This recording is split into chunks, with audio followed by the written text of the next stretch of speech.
Welcome to my channel Astritha world. Today recipe dhaba స్టైల్లో chicken curry. ముందుగా 1/2 kg chicken ని మంచిగా ఉప్పు వాటర్ వేసుకొని కడుక్కొని పక్కన పెట్టుకోవాలి. ఇందులోకి 1 టీ స్పూన్ అల్లం వెల్లుల్లి పేస్ట్, 2 టీ స్పూన్ల కారం, 1 టీ స్పూన్ ఉప్పు, 1/2 టీ స్పూన్ పసుపు వేసుకొని ముక్కలకు బాగా పట్టేట్టు మిక్స్ చేసుకోవాలి. ఇలా ముందుగానే ఉప్పు, కారం, పసుపు, అల్లం వెల్లుల్లి పేస్ట్ వేయడం వలన మనకి ముక్క అనేది కమ్మగా ఉంటుంది కర్రీలో.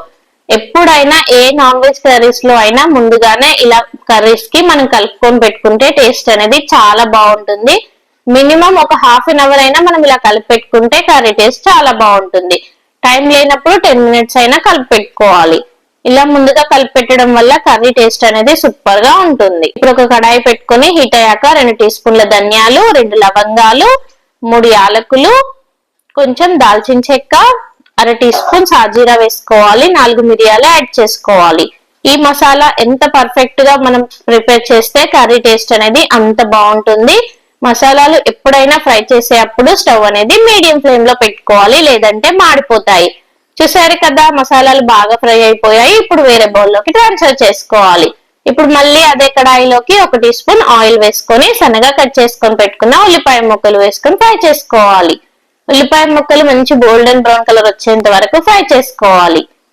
మనకి కర్రీలో పేస్ట్ అనేది చాలా ఇంపార్టెంట్. ఈ మసాలా పేస్ట్ ఎంత పర్ఫెక్ట్ గా ప్రిపేర్ చేస్తే మనకి కర్రీ టేస్ట్ అనేది అంత బాగా వస్తుంది. ఉల్లిపాయ ముక్కలు ఫ్రై అయ్యాయి కదా, ఇప్పుడు ఇందులోకి సన్నగా కట్ చేసుకొని పెట్టుకున్న టమాటో ముక్కలు వేసుకొని ఫ్రై చేసుకోవాలి. మధ్య మధ్యలో కలుపుతూ టమాటో ముక్కలు కూడా బాగా ఫ్రై అవ్వనివ్వాలి. పచ్చివాసన ఏం లేకుండా ఫ్రై అవుతేనే టేస్ట్ చాలా బాగుంటుంది. టమాటోలో ఉన్న వాటర్ అంతా అబ్జర్వ్ చేసుకొని ఇలా ఆయిల్ పైనకి వచ్చాక మనకి ఇది ప్రిపేర్ అయినట్టు. ఇలా ప్రిపేర్ చేసుకున్నాక మిక్సీ జార్ లోకి ముందుగా ప్రిపేర్ చేసుకొని పెట్టుకున్న మసాలాలు, ఈ టమాటో పేస్ట్ వేసుకొని కొద్దిగా సాల్ట్ వేసుకొని మిక్సీ చేసుకొని పక్కన పెట్టుకోవాలి. ఇప్పుడు మళ్ళీ అదే కడాయిలోకి 3 టీ స్పూన్ల ఆయిల్ వేసుకోవాలి. ఆయిల్ బాగా హీట్ అయ్యాక 3 బగారా ఆకులు వేసుకొని ఫ్రై అవ్వనివ్వాలి. సన్నగా కట్ చేసుకొని పెట్టుకున్న 4 పచ్చిమిరపకాయ ముక్కలు వేసుకొని ఫ్రై చేసుకోవాలి. ఒక మీడియం సైజ్ ఆనియన్ ని సన్నగా కట్ చేసుకొని వేసుకోవాలి. ఎంత వీలైతే అంత సన్నగా కట్ చేసుకోవాలి, అలా అయితే తొందరగా ఫ్రై అవుతుంది. ఆనియన్ మంచి గోల్డెన్ బ్రౌన్ కలర్ వచ్చేంత వరకు ఫ్రై చేసుకోవాలి, అలా అయితే ఫ్లేవర్ చాలా బాగుంటుంది. ఇప్పుడు ఇందులోకి కొద్దిగా పసుపు యాడ్ చేసుకొని మనం ముందుగా ప్రిపేర్ చేసుకొని పెట్టుకున్నాం కదా మసాలా, ఆ మసాలా అంతా వేసుకొని ఫ్రై అవ్వనివ్వాలి. మసాలా కంపల్సరీగా ఆయిల్లో ఫ్రై అవ్వనివ్వాలి, అలా అయితేనే పచ్చివాసన లేకుండా బాగుంటుంది.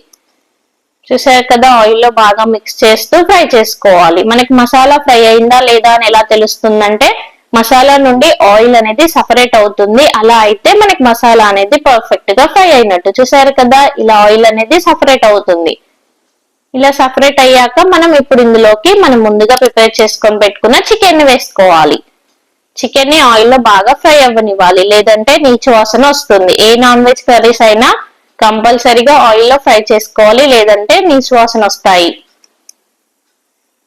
ఆయిల్లో మినిమం ఒక 10 నిమిషాలైనా ఫ్రై చేసుకోవాలి. ఇలా ఫ్రై చేసుకున్నాక ఒక మూత పెట్టుకొని ఉడికించుకోవాలి. మూత పెట్టడం వల్ల మనకి చికెన్ అనేది చాలా సాఫ్ట్ గా అవుతుంది. మధ్య మధ్యలో కలుపుతూ ఇలా చికెన్ ని ఫ్రై చేసుకోవాలి. చికెన్ లో వాటర్ ఉంటుంది కదా, ఆ వాటర్ తోనే మనకి ముక్క అనేది సాఫ్ట్ గా అయిపోతుంది ఇలా మూత పెట్టి ఉడికించడం వలన. మళ్ళీ మూత పెట్టుకొని ఒక 10 నిమిషాల తర్వాత చూసారు కదా, చికెన్ అంతా ఫ్రై అయిపోయి మనకి ఆయిల్ అనేది పైనకి వచ్చింది. ఇలా వచ్చినాక మనకి ఎంత అయితే మనకి గ్రేవీ కావాలో అంత వాటర్ యాడ్ చేసుకుంటే సూపర్ గా సరిపోతుంది. ఇక్కడ నేను 2 కప్పుల వాటర్ అనేది యాడ్ చేశాను. ఒకసారి యాడ్ చేసుకున్నాక బాగా మిక్స్ చేసుకోవాలి. ఇంకొక 10 minutes మనం చికెన్ కుక్ చేసుకుంటే సూపర్ టేస్టీ అయిన చికెన్ అనేది రెడీ అవుతుంది. చూసారు కదా, 10 minutes తర్వాత మనకి గ్రేవీ ఎంత చిక్కగా ఉందో పర్ఫెక్ట్ గా ఉంటుంది. ఈ కర్రీ మనకి పూరీలోకైనా, బగారా రైస్ లోకైనా, చపాతీలోకైనా చాలా బాగుంటుంది. ఈసారి మీరు చికెన్ చేసినప్పుడు కంపల్సరిగా ఇలా ట్రై చేసేయండి, అందరూ ఇష్టంగా తింటారు. ఫ్రెష్ గా కట్ చేసుకొని పెట్టుకున్న కొత్తిమీర వేసుకోవాలి. కొత్తిమీర వేసుకున్నాక ఒక 2 నిమిషాలు బాగా ఫ్రై చేసుకోవాలి. పచ్చివాసన లేకుండా ఫ్లేవర్ అంతా మనకి చికెన్ కి పడుతుంది. ఎంతో టేస్టీ అయిన యమ్మీ chicken ready. Thank you for watching. Please subscribe.